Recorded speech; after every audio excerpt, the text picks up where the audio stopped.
अस्सलामु अलैकुम वरहमतुल्लाहि वबरकातुहू नहमदुहु व नुसल्ली अला रसूलिहिल करीम अम्मा बाद फ़अऊज़ु बिल्लाहि मिनश शैतानिर रजीम बिस्मिल्लाहिर रहमानिर रहीम रब्बि इश्रह ली सदरी व यस्सिर ली अमरी वहलुल उक़दतम मिन लिसानी यफ़क़हू क़ौली रब्बि ज़िदनी इल्मा रब्बि ज़िदनी इल्मा रब्बि ज़िदना इल्मा अल्लाहुम्मा फ़क़्हिना फ़िद्दीन रब्बि यस्सिर वला तुअस्सिर व तम्मिम बिल खैर।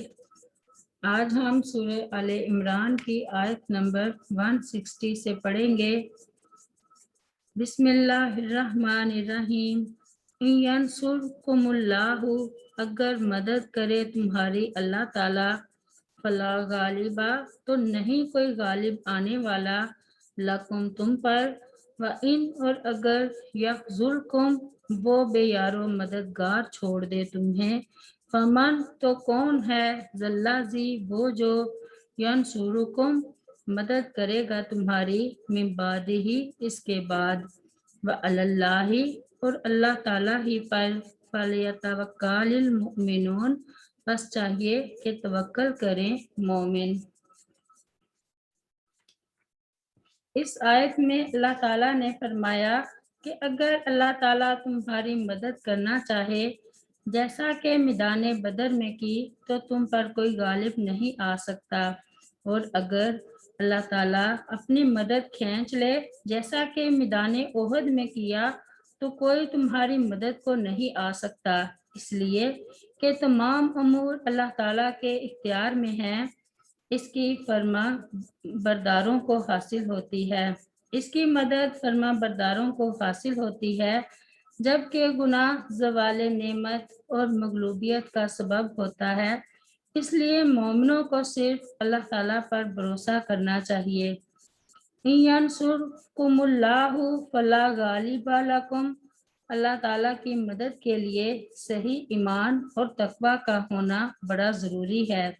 इरशाद रब्बानी है, वकाना हक्कन अलैना नस्रुल मुमिनीन, सूरत अर-रूम में, और मोमिनों की मदद करना हम पर लाजिम ही था।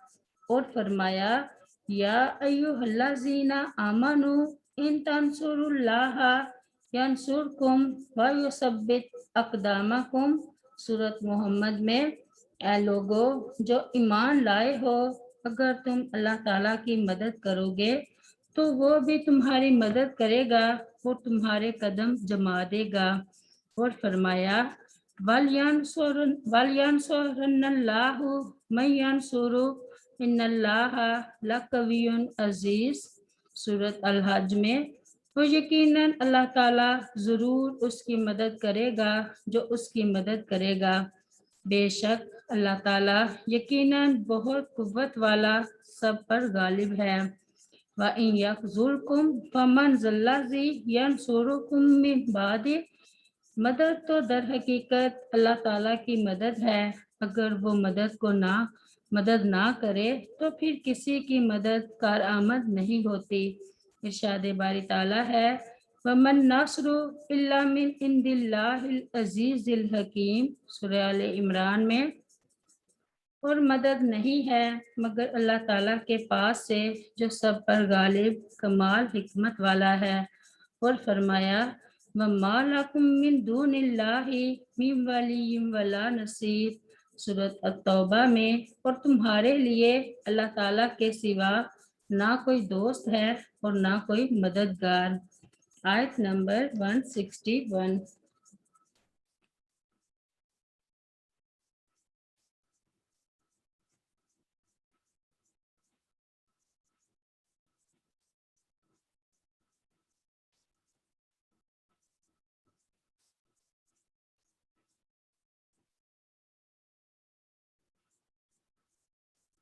आयत नंबर 161।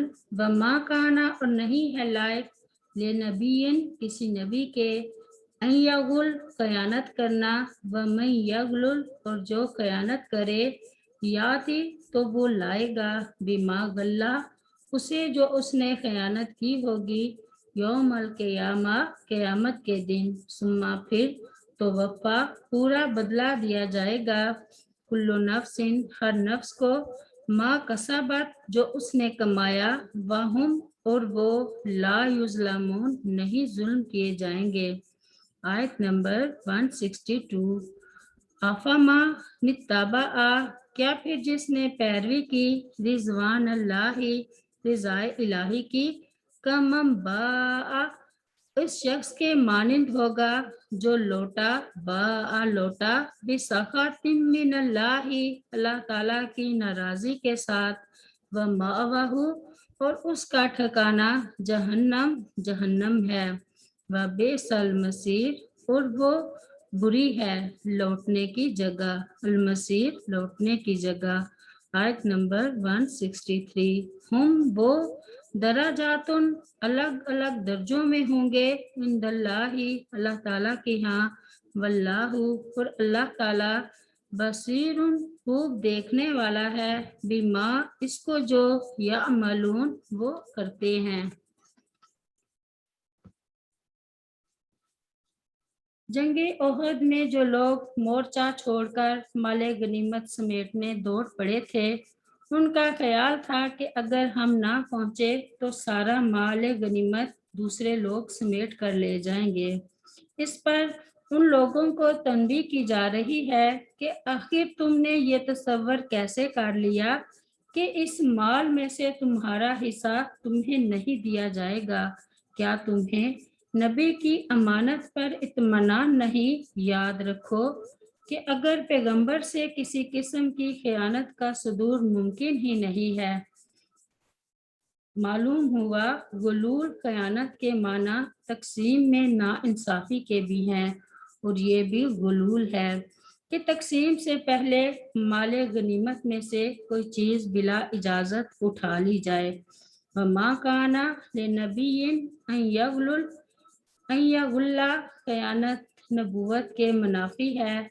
अगर नबी ही खाइन हो तो फिर इसकी नबूवत पर यकीन क्यों कर हो सकता है। सैयदना अब्दुल्ला बिन अब्बास रज़ियल्लाहु अन्हु बयान करते हैं कि ये आयत एक सुर्ख चादर के बारे में नाजिल हुई थी जो बदर के दिन गुम हो गई थी। बाज लोगों ने कहा कि शायद उसे नबी करीम सल्लल्लाहु अलैहि वसल्लम ने ले लिया हो। उन्होंने जब ये बात कही तो अल्लाह ताला ने इस मौका पर ये आयत करीमा नाजिल फरमा दी।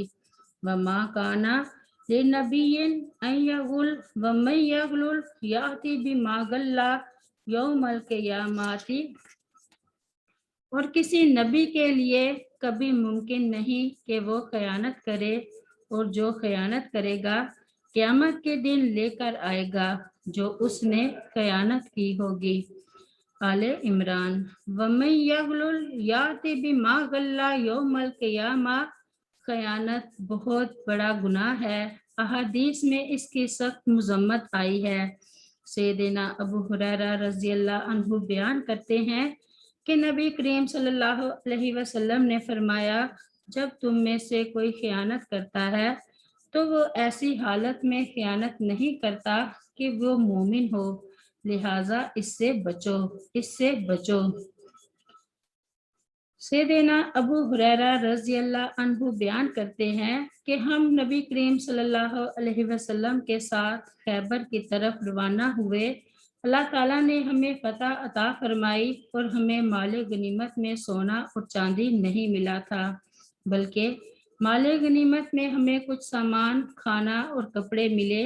फिर हम वादी की तरफ चले। नबी करीम सल्लल्लाहु अलैहि वसल्लम के साथ आपका गुलाम भी था जो आप सल्लल्लाहु अलैहि वसल्लम को कबीला जज़ाम के बनु ज़ुबैब खानदान के एक शख्स ने दिया था और उसका नाम रफ़ा बिन ज़ैद था।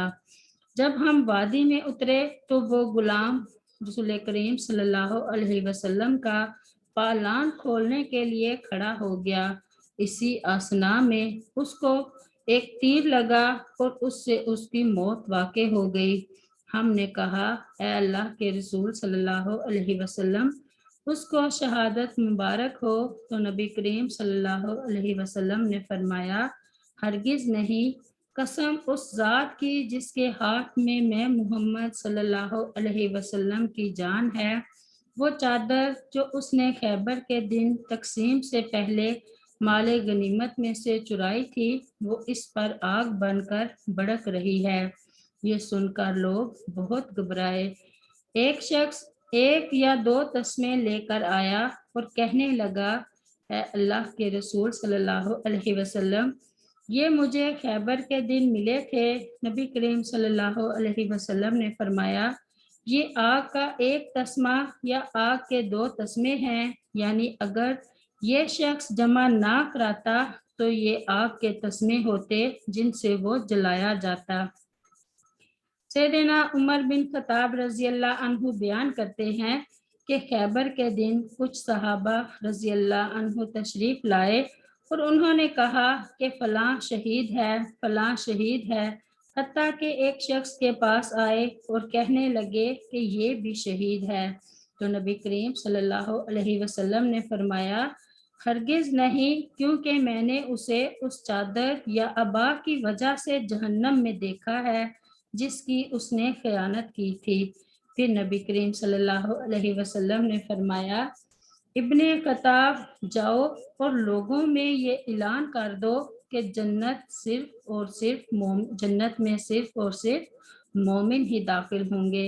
سیدنا عمر رضی اللہ عنہ بیان کرتے ہیں کہ میں نے باہر نکل کر یہ اعلان کر دیا، لوگوں خبردار، جنت میں صرف مومن ہی داخل ہوں گے۔ سیدنا ابو ہریرہ رضی اللہ عنہ بیان کرتے ہیں کہ ایک دن رسول کریم صلی اللہ علیہ وسلم ہمارے درمیان کھڑے ہوئے اور آپ صلی اللہ علیہ وسلم نے خیانت کا ذکر فرمایا اور اسے بہت بڑا گناہ قرار دیتے ہوئے فرمایا، میں تم میں سے کسی کو اس حال میں نہ پاؤں کہ وہ قیامت کے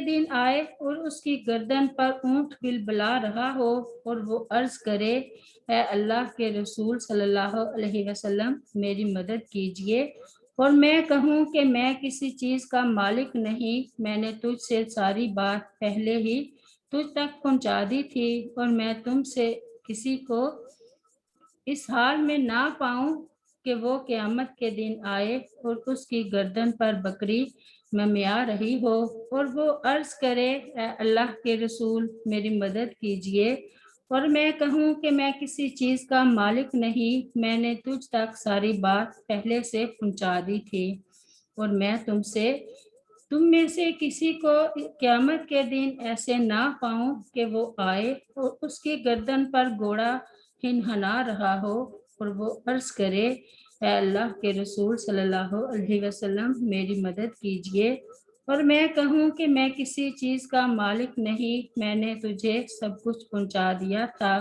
اور میں تم میں سے کسی کو اس حال میں نہ پاؤں کہ اس کی گردن پر کپڑے حرکت کر رہے ہوں اور وہ عرض کرے کہ اے اللہ کے رسول صلی اللہ علیہ وسلم، میری مدد کیجئے، اور میں کہوں کہ میں کسی چیز کا مالک نہیں، میں نے تجھ تک تمام بات پہنچا دی تھی، اور میں تم میں سے کسی کو اس حالت میں بھی نہ پاؤں کہ وہ قیامت کے دن آئے اور اس کی گردن پر سونا چاندی ہو اور وہ عرض کرے، اے اللہ کے رسول صلی اللہ علیہ وسلم، میری مدد فرمائیں، اور میں کہوں کہ میں کسی چیز کا مالک نہیں، میں نے تجھ تک ساری بات پہنچا دی تھی۔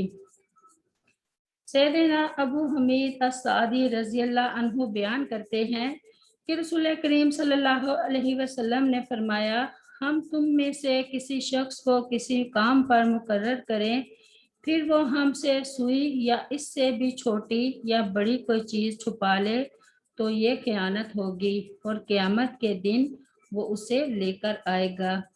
سیدنا ابو مالک اشجعی رضی اللہ عنہ بیان کرتے ہیں کہ نبی کریم صلی اللہ علیہ وسلم نے فرمایا، اللہ تعالیٰ کے ہاں ایک ہاتھ زمین پر ناجائز قبضہ بہت بڑی خیانت ہے۔ تم دیکھتے ہو کہ دو آدمی زمین یا گھر کے اعتبار سے پڑوسی ہوتے ہیں اور ان میں سے ایک اپنے ساتھی کے حصے میں سے ایک ہاتھ زمین پر قبضہ کر لیتا ہے تو اس ایک ہاتھ زمین کے عوض اللہ تعالیٰ اسے قیامت کے دن 7 زمینوں کا طوق پہنائے گا۔ سیدنا ابو حمید سعدی رضی اللہ عنہ بیان کرتے ہیں کہ رسول کریم صلی اللہ علیہ وسلم نے خاندان ازد کے ایک شخص کو زکوٰۃ وصول کرنے کے لیے عامل بنا کر بھیجا۔ جب وہ واپس آیا تو کہنے لگا کہ یہ مال تو تمہارے لیے ہے اور یہ مجھے ہدیہ دیا گیا ہے۔ تو نبی کریم صلی اللہ علیہ وسلم ممبر پر جلوہ افروز ہوئے اور آپ صلی اللہ علیہ وسلم نے فرمایا، اس عامل کو کیا ہو گیا ہے کہ ہم اسے بیچتے ہیں اور جب وہ واپس آتا ہے تو کہتا ہے کہ یہ تمہارے لیے ہے اور یہ مجھے ہدیہ دیا گیا ہے۔ وہ اپنے باپ اور ماں کے گھر میں کیوں نہ بیٹھا رہا، پھر میں دیکھتا کہ اسے ہدیہ ملتا ہے کہ نہیں۔ اس ذات کی قسم جس کے ہاتھ میں محمد صلی اللہ علیہ وسلم کی جان ہے، جو شخص بھی کسی چیز کی خیانت کرے گا وہ چیز قیامت کے دن اس کی گردن پر ہوگی۔ اگر اونٹ ہوگا تو بلبلا رہا ہوگا، گائے ہوگی تو وہ چلا رہی ہوگی، اور اگر بکری ہوگی تو وہ ممیا رہی ہوگی۔ سیدنا عبداللہ بن بریدہ رضی اللہ عنہ اپنے باپ سے بیان کرتے ہیں کہ نبی کریم صلی اللہ علیہ وسلم نے فرمایا، جس شخص کو ہم نے عامل بنایا اور اس کو اس کی تنخواہ دے دی تو پھر اس کے بعد وہ جو کچھ لے گا وہ خیانت ہوگی۔ سیدنا مستورد بن شداد رضی اللہ عنہ بیان کرتے ہیں کہ رسول کریم صلی اللہ علیہ وسلم نے فرمایا، جو شخص ہمارا عامل ہو تو وہ شادی کر لے، اگر اس کے پاس خادم نہ ہو تو خادم لے لے، اور اگر اس کے پاس مکان نہ ہو تو مکان حاصل کر لے۔ راوی حدیث مستورد کہتے ہیں کہ ابو بکر صدیق رضی اللہ عنہ نے کہا، مجھے خبر دی گئی ہے کہ نبی کریم صلی اللہ علیہ وسلم نے فرمایا، جس نے ان کے علاوہ کوئی چیز لی تو وہ خائن ہے یا چور۔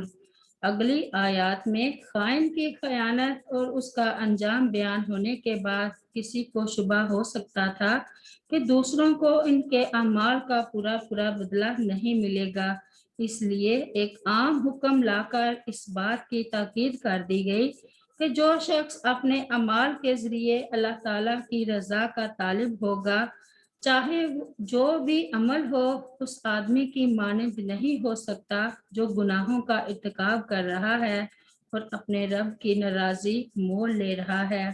پھر بات یہی ختم نہیں ہو جاتی بلکہ اللہ تعالیٰ کے پاس نیکوں کو ان کے اعمال صالحہ کے درجات کے مطابق درجات ملیں گے اور بدوں کے بھی جہنم میں طبقات ہوں گے۔ سبحان ربک رب العزت عما یصفون وسلام علی المرسلین والحمد للہ رب العالمین۔ السلام علیکم ورحمۃ اللہ وبرکاتہ۔